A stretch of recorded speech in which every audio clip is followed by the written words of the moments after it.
All right, let's talk about something that sounds almost impossible. How do you actually put a price tag on a disaster that hasn't even happened yet?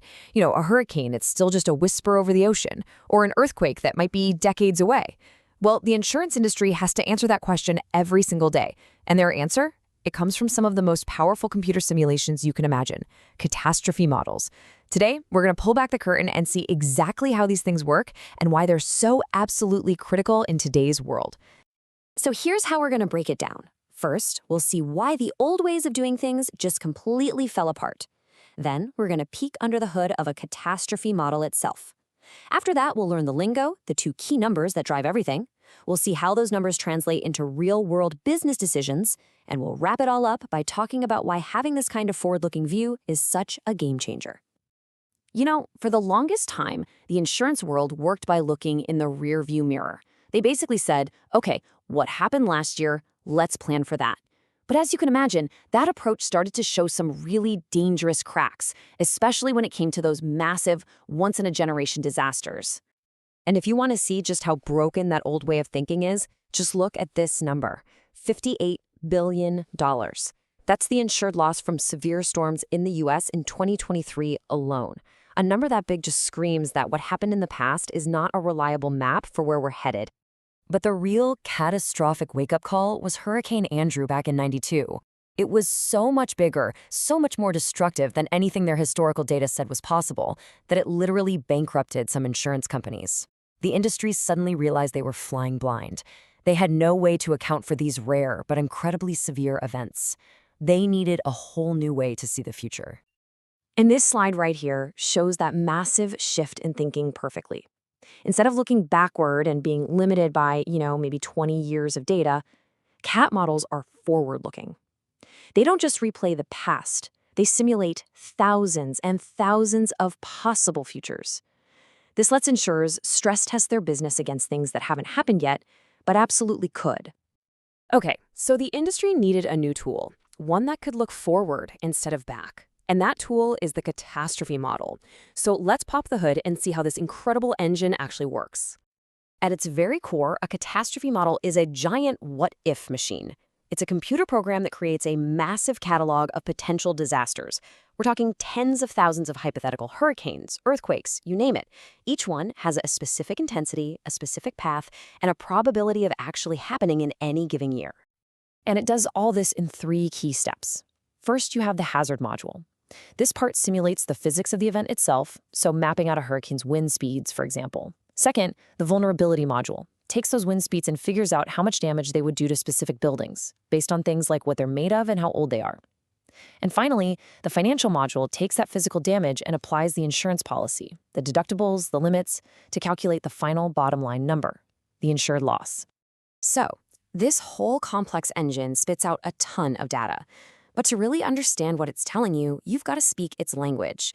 And really, that language boils down to 2 incredibly important metrics.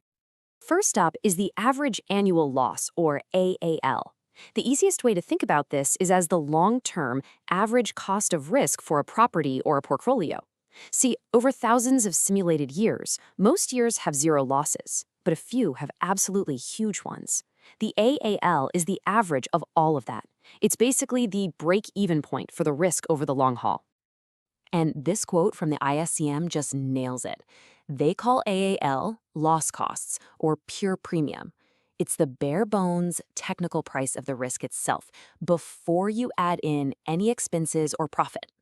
It is the absolute bedrock of how insurance is priced.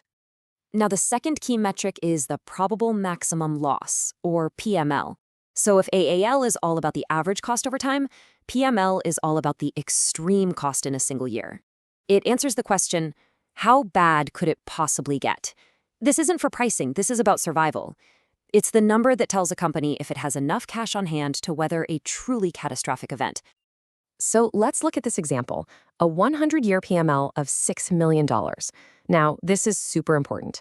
That does not mean a $6 million loss will happen once every 100 years. No, it means there is a 1% chance in any single year that losses could hit or even blow past that $6 million mark. This is the ultimate financial stress test. Okay, so now we have these 2 really powerful numbers, AAL for the average cost and PML for the extreme cost. But, so what? What do you actually do with them? Well, this is where the rubber really meets the road, where this data starts to steer the entire business. The first and most obvious application is pricing. It's pretty straightforward. A property with a higher ALL is a riskier bet over the long term, so it naturally needs a higher premium to cover those expected costs. And you can see that link plain as day right here. This is great.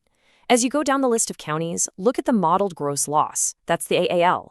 As it goes up from 2 cents in Monroe to 17 cents in Hillsborough, the premium charged for that risk goes up right alongside it.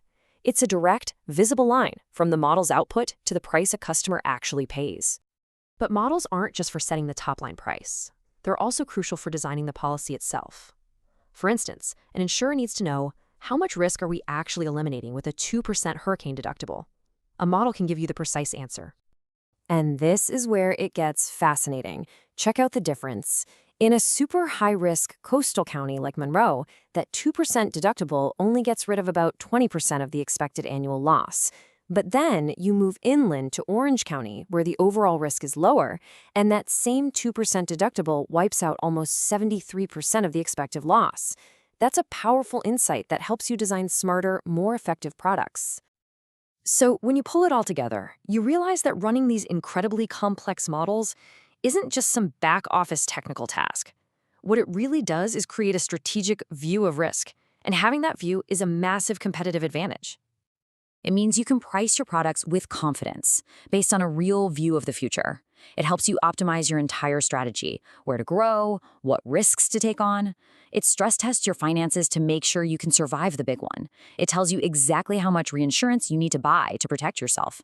And maybe most importantly, it lets you shift from just reacting to disasters to proactively managing your risk before anything ever happens.